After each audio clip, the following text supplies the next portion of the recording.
Well, if folks didn't know his name before this week, certainly Broncos fans at least are well aware of Jarrett Stidham.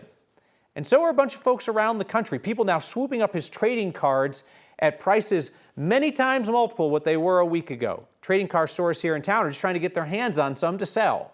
Spencer Socher has that. There's an old football saying, the backup quarterback is the most popular guy in town.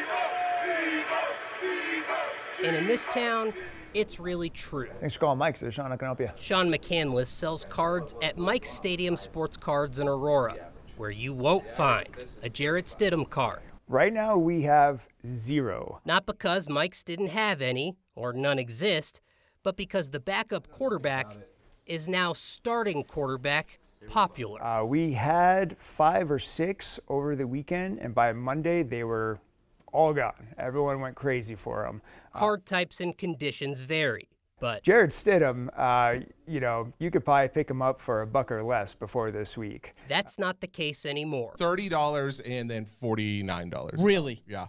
So he's gone up 644% since since he got announced. Stiddy up, baby, it's on. Sports memorabilia journalist Jeff Morris has been tracking Stiddy card sales on eBay since Bo Nix's injury. He says the market's nuts. In the 48-hour window between them and 2 days later on the Monday, there were on eBay more than 2,500 Jarrett Stidham cards sold.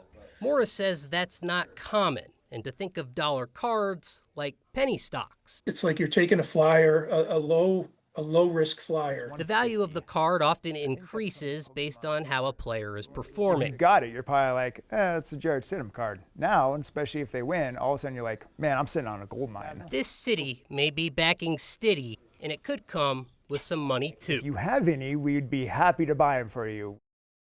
So after we left Mike's today, the store called me and said, I don't know what this does to your story, but a guy just showed up at the store with 25 Stidham cards, and we bought them all.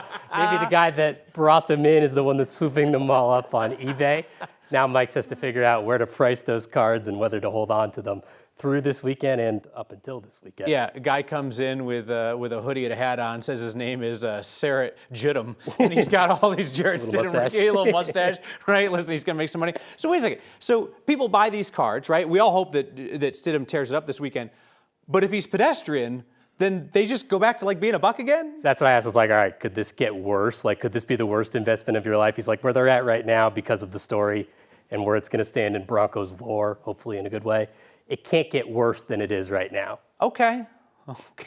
So go buy a bunch of them. Yeah, the maybe idea 50. Yeah, the idea of trading cards is an investment. Yeah, there's a full 1993 Topps baseball set under my bed that suggests otherwise. Spencer Socher, thank you.